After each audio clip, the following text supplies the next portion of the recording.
ಇವತ್ತು 27 ಜಾನ್ವರಿ. ಇವತ್ತು ನನ್ನ ಹಸ್ಬೆಂಡ್ ಬರ್ತ್ಡೇ ಇದೆ. ಅದಕ್ಕೆ ಸೀರೆ ಹಾಕೊಳ್ಳೋಣ ಅಂತ ಅಂದ್ಬಿಟ್ಟು ಎಲ್ಲ ಎತ್ತಿಕ್ಕೊಂಡು ಸಂಜೆ 6 ಗಂಟೆ ಆಗಿದೆ. ಇವಾಗ ಫ್ರೆಶ್ನಪ್ ಆಗಿ ಸ್ಯಾರಿ ಹಾಕ್ಕೊಂಡು ರೆಡಿ ಆಗ್ತಾಯಿದ್ದೀನಿ. ಯಾಕಂತಂದರೆ ನನ್ನ ಹಸ್ಬೆಂಡ್ಗೆ ಸರ್ಪ್ರೈಸ್ ಕೊಡೋಣ, ಕೇಕ್ ತೊಗೊಬರೋಣ ಅಂತ ಹೇಳ್ಬಿಟ್ಟು ನನ್ನ ಹಸ್ಬೆಂಡ್ಗೆ ಹೇಳ್ದಾಗೆ ಹೊರಗಡೆ ಹೋಗೋಣ ಅಂತ ಅಂದ್ಬಿಟ್ಟು ರೆಡಿ ಆಗ್ತಾಯಿದ್ದೀನಿ.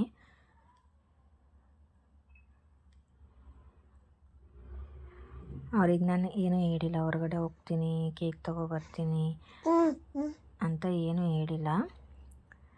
ಟೈಮ್ ಆಲ್ರೆಡಿ ಆಗಿಬಿಟ್ಟಿದೆ ಅಂತ ಅಂದ್ಬಿಟ್ಟು ಬೇಗ ಬೇಗ ಹಾಗೆ ಹೇರ್ ಸ್ಟೈಲ್ ಕೂಡ ಏನೂ ಮಾಡ್ಕೊಳ್ದೇನೆ ರೆಡಿ ಆಗಿಬಿಟ್ಟು ಹೋಗೋಣ ಅಂತ ರೆಡಿ ಆಗ್ತಾಯಿದ್ದೆ. ಫೈನಲಾಗಿ ಈ ಥರ ರೆಡಿಯಾಗಿದ್ದೀನಿ.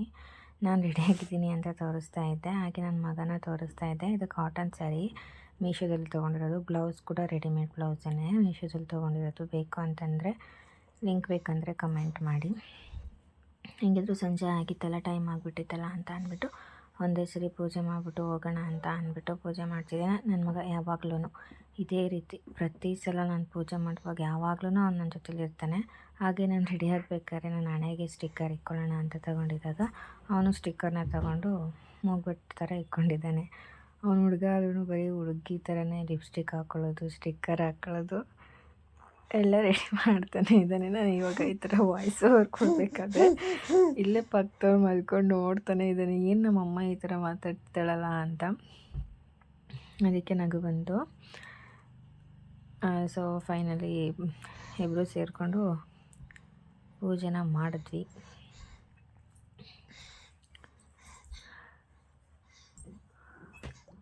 ಕ್ಯಾಮ್ರಾ ಇಕ್ಬಿಟ್ಟಿದ್ದೀನಿ ಅಂತ ಅಂದ್ಬಿಟ್ಟು ನನ್ನ ಮಗ ನೋಡ್ಕೊಂಡು ಪೂಜೆ ಮಾಡ್ತಾ ಆಯ್ತಾ.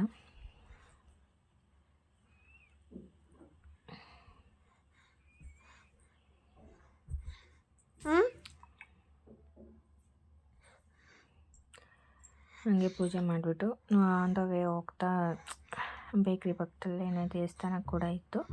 ಹಾಗೆ ದೇವಸ್ಥಾನಕ್ಕೆ ಹೋಗ್ಬಿಟ್ಟು ಬಾಯಿ ಮುಕ್ಕೊಂಡು ಆಮೇಲೆ ಬೇಕ್ರಿಗೆ ಹೋಗೋಣ ಅಂತ ಅಂದ್ಬಿಟ್ಟು ಫಸ್ಟ್ ದೇವಸ್ಥಾನಕ್ಕೆ ಹೋಗಿದ್ವಿ, ಗಣೇಶ ದೇವಸ್ಥಾನಕ್ಕೆ ಹೋದ್ವಿ. ಪೂಜೆ ಏನೋ ಮಾಡಿಸ್ಲಿಲ್ಲ, ಹಾಗೆ ಸುಮ್ಮನೆ ಕೈ ಮುಕ್ಕೊಂಡು ಆರತಿ ತೊಗೊಂಡು ಬಂದ್ವಿ. ಅಲ್ಲೂ ಸುಮ್ಮನೆ ಕಪಿ ಚೇಷ್ಟೆ ಮಾಡ್ತಾನೆ ಇದ್ದ. ದೇವಸ್ಥಾನದಿಂದ ಡೈರೆಕ್ಟಾಗಿ ಬೇಕ್ರಿಗೆ ಹೋಗಿ ಒಂದು ಕೇಕು ಆರ್ಡರ್ ಕೊಟ್ಬಿಟ್ಟು ತೊಗೊಂಡು ಬಂದೆ. ಅಲ್ಲಿಂದ ಡೈರೆಕ್ಟ್ ಚಿಕನ್ ಅಂಗಡಿಗೆ ಹೋಗಿ ಚಿಕನ್ ತೊಗೊಂಡು ಬಂದೆ. ಫಸ್ಟ್ ಟೈಮ್ ನಾನು ಚಿಕನ್ ತೊಗೊಬರೋಕ್ಕೆ ಹೋಗಿದ್ದು, ಸೊ ಅಲ್ಲಿ ಫುಲ್ಲು ಟೈಮ್ ಆಗಿಬಿಡ್ತು. ಬಂದ ತಕ್ಷಣ ಸ್ವಲ್ಪ ಹೊತ್ತು ರೆಸ್ಟ್ ಮಾಡಿ ಬಿರಿಯಾನಿ ಮಾಡೋಣ ಅಂತ ಅಂದ್ಬಿಟ್ಟು ಬಿರಿಯಾನಿ ಮಾಡೋದನ್ನು ನಾನು ನನ್ನ ಹಸ್ಬೆಂಡ್ಗೆ ಹೇಳಿರಲಿಲ್ಲ ಏನು ಮಾಡ್ತಾಯಿದ್ದೀನಿ ಅಂತ. ಹಂಗೂ ಅವ್ರ ಮನೆಗೆ ಬರ್ಬೇಕಾದ್ರೆ ಕೇಳಿದ್ರು ಏನಾದರೂ ತೊಗೊಬರಲ್ಲ ಅಂತ. ನಾನು ಏನೋ ಬೇಡ ಬನ್ನಿ ಅಂತ ಹೇಳಿದೆ. ಸೊ ಬಿರಿಯಾನಿಗೆ ರೆಡಿ ಮಾಡಿಕೊಂಡು ಎಣ್ಣೆ ಹಾಕ್ಕೊಂಡು ಅಲ್ಲಿ ಸ್ಪೈಸಸ್ ಎಲ್ಲ ಹಾಕ್ಕೊಂಡು ಮೆಣಸಿನ್ಕಾಯಿ ಆನಿಯನ್ನು ಹಾಕ್ಕೊಂಡು ಆನಿಯನ್ ಕೆಂಪಾಗೋವರೆಗೂ ಹುರ್ಕೊಂಡು ಶುಂಠಿ ಬೆಳ್ಳುಳ್ಳಿ ಪೇಸ್ಟ್ ಹಾಕ್ಕೊಂಡು ಅದು ಹಸಿ ವಾಸನೆ ಹೋಗೋವರೆಗೂ ಹುರ್ಕೊಂಡು ಒಂದು 5 ಟೊಮೆಟೊ ತೊಗೊಂಡಿದ್ದೀನಿ. ಮೊಸರು ಇರಲಿಲ್ಲ, ಸೊ ಅದಕ್ಕಾಗಿ ಟೊಮೆಟೊನೇ ಜಾಸ್ತಿ ಹಾಕ್ಕೊಂಡೆ. ಟೊಮೆಟೊ ಹಾಕ್ಕೊಂಡು ಟೊಮೆಟೊ ಸಾಫ್ಟ್ ಆಗೋವರೆಗೂ ಹುರ್ಕೊಂಡು ಅದಕ್ಕೆ ಅರಿಶಿನ, ಗರಂ ಮಸಾಲ, ಧನಿಯಾ ಪುಡಿ, chilli powder, chicken biryani masala ಎಲ್ಲನೂ ಹಾಕ್ಕೊಂಡು ಅದೆಲ್ಲ ಸ್ಮೆಲ್ ಹೋಗೋವರೆಗೂ ಹುರ್ಕೊಂಡು ಪುದೀನ ಮತ್ತು ಕೊತ್ತಂಬರಿ ಎಲ್ಲ ಕಟ್ ಮಾಡಿ ಹಾಕ್ಕೊಂಡು ಮತ್ತು ಅದಕ್ಕೆ ಚಿಕನ್ ಮಿಕ್ಸ್ ಮಾಡಿಕೊಂಡು ಚಿಕನ್ ಎಣ್ಣೆ ಬಿಡೋವರೆಗೂ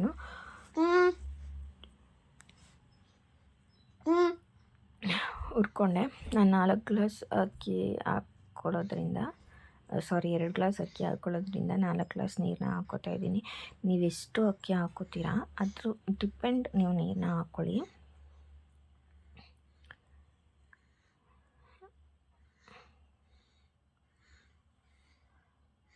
ಅದು ನೀರು ಚೆನ್ನಾಗಿ ಕುದಿಯೋಕ್ಕೆ ಸ್ಟಾರ್ಟ್ ಆದಮೇಲೆ ಅದಕ್ಕೆ ನಾನು 2 ಗ್ಲಾಸ್ ಅಕ್ಕಿನ ಹಾಕ್ಕೋತೀನಿ. ರುಚಿಗೆ ಎಷ್ಟು ಬೇಕೋ ಅಷ್ಟು ಉಪ್ಪು ಕೂಡ ಹಾಕ್ಕೊಂಡು ಲಿಡ್ ಕ್ಲೋಸ್ ಮಾಡಿ ಬಿಟ್ಟರೆ ಚಿಕನ್ ಬಿರಿಯಾನಿ ರೆಡಿ ಆಗುತ್ತೆ. ಸೊ ಫೈನಲಿ ನಮ್ಮ ಮನೆಯವ್ರು ಕೂಡ ಬಂದರು. ಕೇಕ್ ಕೂಡ ಕಟ್ ಮಾಡಿ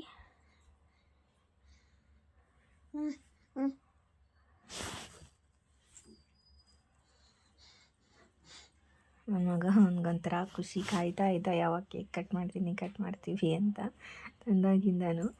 ಸೊ ಫೈನಲಿ ಅವರಪ್ಪ ಬಂದಮೇಲೆ ಕೂತ್ಕೊಂಡು ಕಟ್ ಮಾಡಿಸ್ಬಿಟ್ಟು ಅವರಪ್ಪಂಗೂ ತಿನ್ನಿಸಿ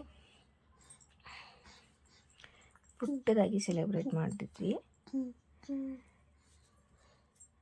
ಏನು ಗಿಫ್ಟ್ ಕೊಡೋಕ್ಕಂತೂ ಆಗಲಿಲ್ಲ. ಸೊ ಕೇಕ್ ಆದರೂ ಕಟ್ ಮಾಡೋಣ ಅಂತ ಅಂದ್ಬಿಟ್ಟು ಕಟ್ ಮಾಡಿದ್ವಿ. ಬಾಯ್.